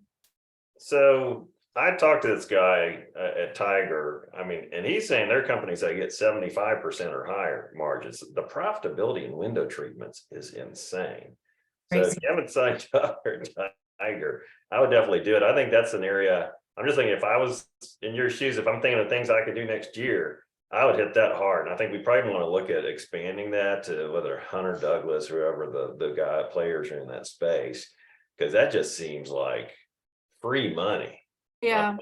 I mean, and you don't have inventory you have to deal with. You didn't even have to deal with install, though. I guess you could make money on that as well if you want to get involved with that whole process. But Yeah, I didn't want to deal with the headache and overhead of lining up a handyman and doing that. So it was really nice just to drop ship, and she was going to install them herself. On a luxury higher end, I would offer that service. I do think having more than one, you know, like, so this is Tiger, but having somebody like Hunter Douglas or something else would be great to have kind of a more offerings. And I will say the one downfall that I feel like with Tiger is they have some videos and tools to teach you how to input the orders. They really don't have good training on the products themselves. So I'm kind of trying to have to figure it out or ping them with questions if I'm trying to learn more about how these things work. So I wish their training, their product training was a little bit better. So but you do get some kind of a sample kit that you can share with people. Is that right? yeah, let me show you. A lot of these companies they'll charge you for it. So No, this was for you. So like, this is like one of the kits. I mean, it's huge and heavy. And this one is like, it has all these pullouts that you can do. These are all for like roller shade samples. I mean, you feel like you're walking into like a store. This is pretty much it when it comes to blinds. So the blind offering is really basic. And then the other one is for their other roller shade things. So it's pretty, I mean, it's pretty, this thing probably weighs 30 pounds, 25, 30 pounds. I mean, it's heavy. It's got a lot in it. So that's cool. I mean, those aren't cheap to put together. So to give that to you for free is pretty cool. So yeah. If you haven't signed up, take a look at the last week's newsletter. They've got all the contact information. So I would suggest you may want to consider that. Another one that is really good and very cost effective is Budget Blinds. They discount considerably for designers.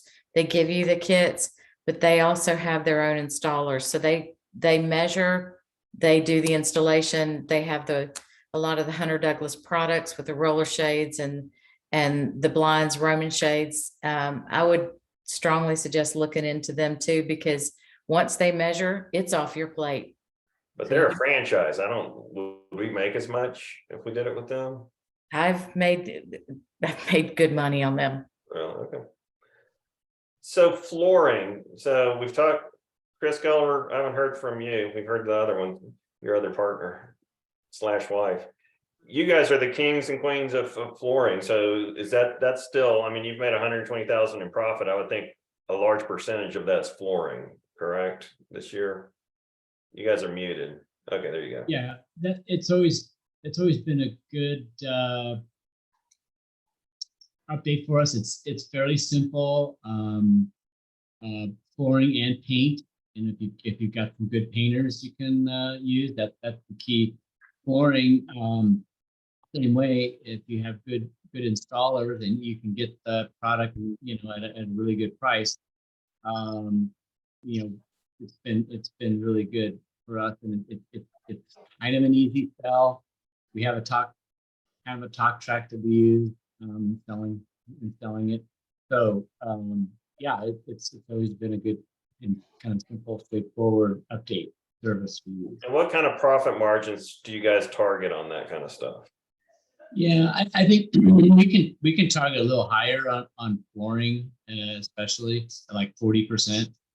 And like Nancy was saying, if we can get a little bit higher on flooring, and if we're offering other services less, average can be closer to 30, 25 or 30%. Okay, awesome. So we are technically over time, but I thought it'd be good to go around the room. Give me your top 2 or 3 nuggets from this that you are gonna write, that you wrote down, or things that you think that you might want to implement, or ideas you got. So I'll call on each of you. Nancy, what are your 2 or 3 nuggets? I have to get better at doing the job costing on every job. Okay. That's the biggest thing for me. The second one, I did sign up for Tiger this morning, so I need to follow through on getting that done. Okay, good. Leanne, how about you? I'm going to be revamping my job costing, expanding it now that I have, more historical information, and kind of looking at some of the ways other people are doing it. And I'm going to look at that Revitalize program through Coldwell Banker and Angie's List. Okay. It says Fred Pearson, but thank God it's Lorraine. So Lorraine, how about you? Wait, you're on mute. There you go. Hey, there I am. Well, I'm hoping for lots of houses and more inventory in the area, and gonna try and get my prices up. And there you go. All right, awesome. All right, Anne, what are your 2 or 3 nuggets from today? Sure. From today, the job costing, signing up for more direct vendor relationships like Tiger, Budget Blinds. I also, not from today, but part of my strategy for next year is lining up more office visits and even teaching more of the RISA classes to realtors. And I love that Revitalize program. I do get leads from Angie Leads. They some of them are good and some of them aren't, but the ones that are good are really good. So I'm happy to know about the Revitalize portion of that. And by the way, Anne is the president of the RISA Minneapolis chapter. I think that just happened, correct? So That's correct. Yeah, for congratulations. 2023. Congrats. Good for Yeah. you. Wow. All right, Allie. I would say we definitely need to work on better margins for updates, like Monica had touched on, just making sure that we're taking into account all of the change orders and making sure that we're doing the correct calculations on that. I will look into that Revitalize program with Coldwell Banker. They're not huge in our market, but it might be something that we could get a couple jobs out of each year. And we're really trying to implement Stage Force, which we've been very lax on this year. So we're definitely going to work on getting that up so that we can make sure that our job cost is accurate based on the information we get from Stage Force. Okay, awesome. And Monica, since you are partners, the same, or do you have additional things?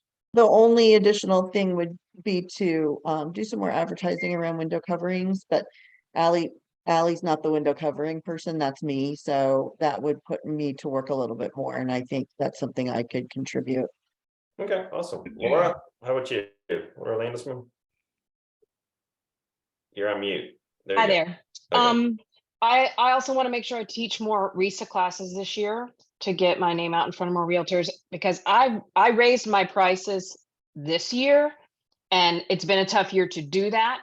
But there's a couple of other stages in the area that are just massive warehouses and just churn and burn through the staging. And I don't want to be in competition with that. So I need to work on the marketing myself more as a boutique and luxury stager to differentiate myself and not even worry about competing on price, because you can't make money on the low end jobs. I just can't do it. I agree. Yeah, if you're not on the Home Stagers group in Franman or Facebook rather, there was one recently about pricing and someone who did some crazy price, and they're like, the consensus was that person will be out of business within 2 months. That always happens. So just let them do it.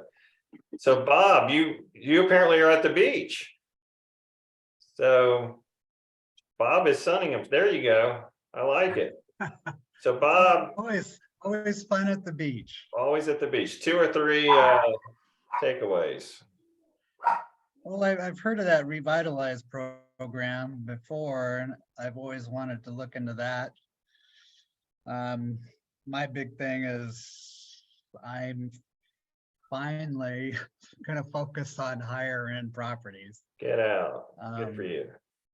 And pricing wise, I've priced a couple that I didn't think I'd get and I actually got them. So I'm going, dang, this might be the way to go. Awesome. Just took me a while to get there. Okay. And then the blind thing, All right, Renee. you know, getting into the blinds. Oh, sorry.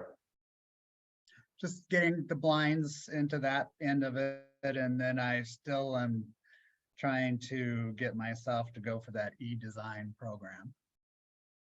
Okay. Perfect. All right, Renee, how about you? My couple things are the job costs. I feel like I did in the beginning a lot and then I kind of fell off. So I need to get back on that and do that per job.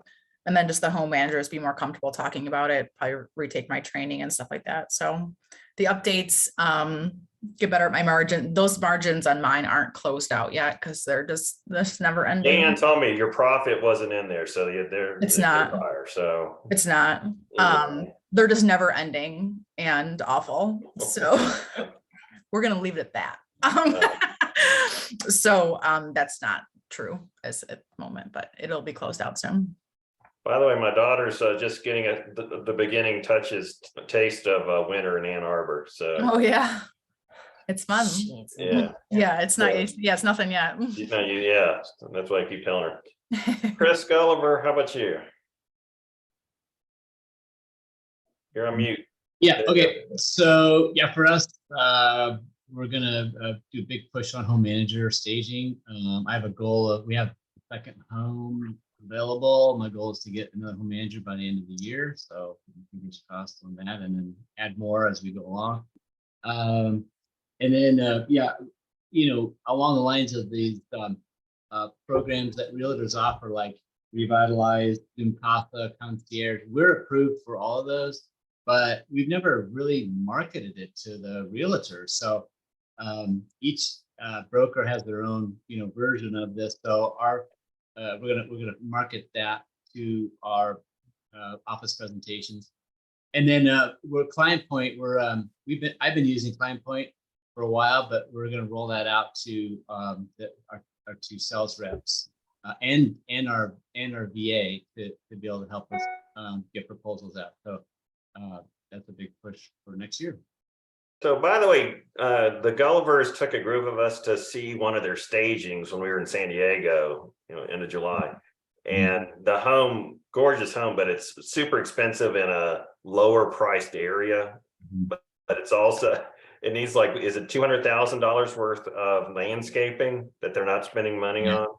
100 to 200 at least. Yeah, so that house is going to be on the market for a while. So that when you're looking at home manager houses, that's the kind of situation that really makes sense. A home that's going to Yeah, so we the reason I brought that up to Matt was because it was a vacant staging, and we actually proposed to the owner to convert it to a home manager staging. So I met with the owner and pitched it, and yeah, he was actually really excited about it, to not have to pay.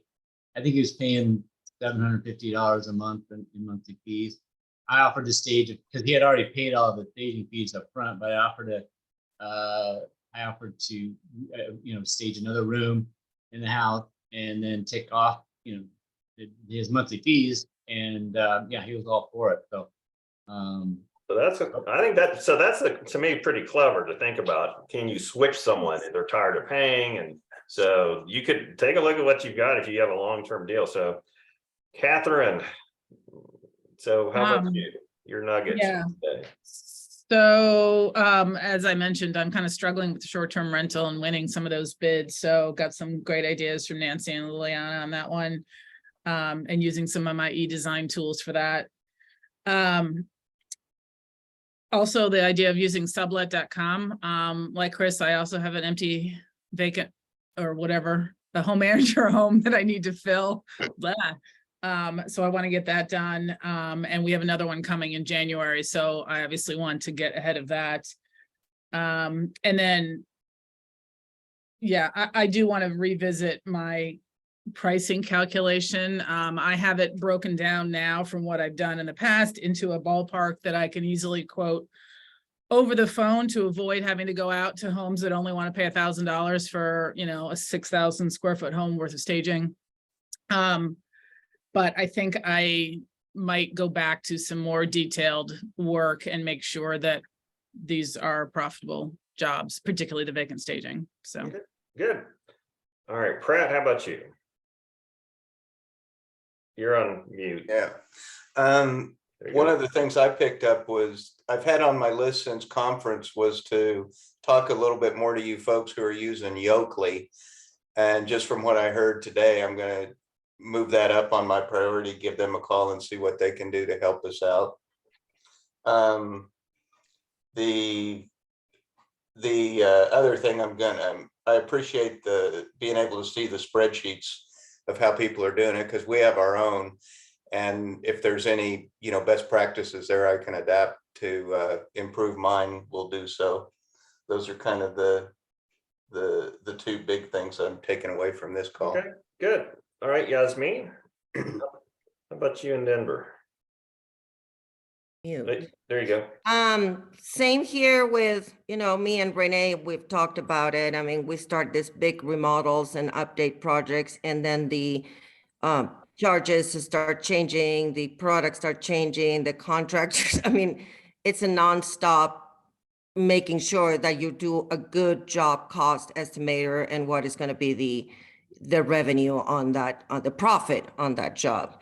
But the other good thing is that for the last 3 weeks, I've been sharing Yoakley with Sylvia, and we are, I mean, it's been amazing what he has been able to help me with, things that I was just sitting for hours and not getting it done.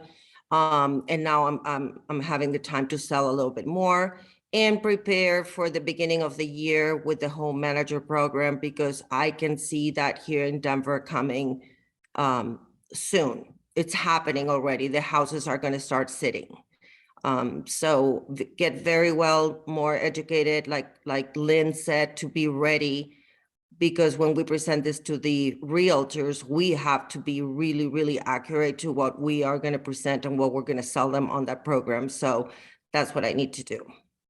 And again, Yoakley's $1,500 a month, but you can now split it if some of you want to try that. So just something to consider. All right, Brian, how about you?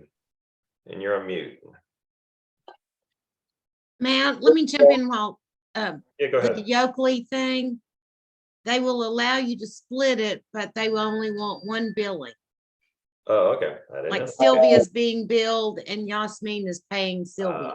Okay, that's good to know. And just for, if anybody's interested, I might be interested to share mine. My gal is very good with social media posting and graphic design, those kinds of things. She probably can do a lot more in terms of spreadsheets that I haven't tapped into her, but let me know if you want to share one. Yeah, I'll keep that in mind, because for $1,500 a month to try, I'd want to try it out for a while first. Yeah.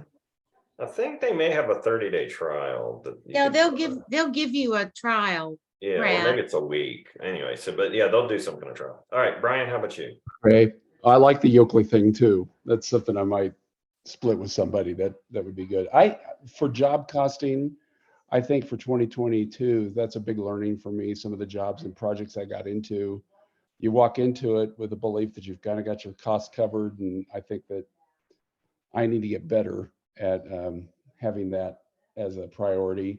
Home manager, I have a home manager house right now that I have tried everything. I've shot out e-blast to realtors, and so the information on other avenues for that, I really appreciate. The traveling nurses and also sublet, I want to look into both of those. Revitalize, I need to learn more about, but as I get into these updates, I've dabbled in updates in 2022, and I see a real opportunity in that arena.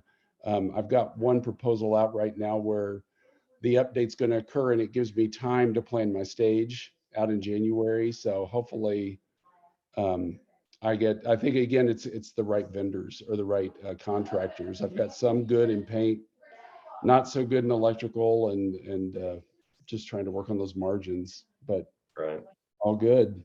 Good deal. All right, and yeah, you've had a big growth year this year, so congrats on that. Yeah, I have. I've been fortunate. My realtor list is very good, and I'm getting a lot of referrals. I've got one particular agent I do a lot of work with, and she recommends me all the time. And so But I heard someone say, and I hear this repeated to me, once you get your work out there and the word of mouth is out there, it starts to just, I get a lot of referral.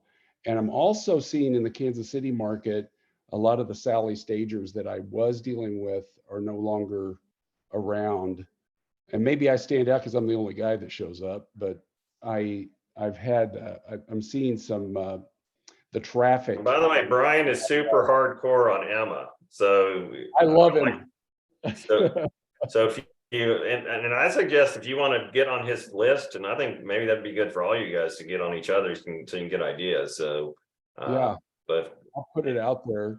I sometimes get a little embarrassed because some of my stagings that I take, I'm getting now more selective about what I do on my own about, because my brand, I've taken it a little more towards not luxury. I've dabbled in the luxury and I don't do that well, but I'm getting a little bit more elevated in my, I would, yeah. in that, But I thank try you. to, if you're looking at your list, guys, I would try to get a weekly Emma email out because it works for sure. So Marissa, Absolutely. your top 2 or 3. Well, for me is the job cost calculator. I mean, I have my own calculator, but it's a different theory. So I'm going to try doing it this way and see how it comes out. For me, the windows is something I should really look into because there's a lot of windows in Florida. So, and people have asked me, and especially these new construction homes that it's all, floor to ceiling glass windows. So I need to look into that. And my interior design business, I think I'm I'm familiar with side door. I've used it on and off, but I think I'm gonna rein that in a little bit. Good. Dr. G, Sylvia, how about you? My last 2 jobs, I did the cost calculator and I see the difference. So I'm going to start using that. But we're going to focus on home manager here in this area. There's just too many Sally stagers. I'm outbidded for so many jobs. I do at least 5 proposals a week. And then with calls, just a question of what we charge, we get outbidded a lot. And in the Atlanta market, $1 million house is just common. I don't even know if they consider that luxury, but because Dan has been here for so long, I have a list of about 23 home managers. Wow. That I get calls from, emails. We constantly get someone filling out the application because as obviously has been the brand here for so long. So now that houses are staying on the market a little bit longer, that's where we're going to focus. Awesome. Good deal. That's pretty much where we're going. And then to update my inventory system because it's been right here for too long. Yeah, that's kind of hard. All right. So last but not least, Liliana in Tampa. You're on mute. Okay. There you go. Yeah, I think you're tired saying to everyone, unmute. It's just. I know. It's the quote of the year. All right, go ahead. Yeah. So I will never thought about the blinds. So I think this is a brilliant idea. So I will be looking into this because it's another venue of increasing the income. I will look into the side door because I didn't use it because I assume probably wrongly that they have just very luxurious items. So I cannot really sell those items to lower end Airbnb and so on. So I will be on that. So I will not let on the table those money. So that is important. So that is like 2 things I would like to focus. I would love to go back to the home manager, but the market here is still too hot to even consider that. Okay. Awesome. All right, guys. So, well, I thought this would be 90 minutes, but we've gone to 2 hours. So I think if we, in the future, we'll probably need to schedule longer. So what's your feedback on just this call in general? Thumbs up, thumbs down? Do you you think this is helpful? So, okay. Very helpful. So Bert, Lynn, you have any of your own golden nuggets or takeaways? No, I think it's been very valuable and I just wanted to say Merry Christmas and Happy New Year to everyone. All right, Merry Christmas, guys. All Merry right. Christmas. Be safe. We'll talk to you. I'll talk to you soon. Thanks, guys. Have a good week. Bye. Bye-bye.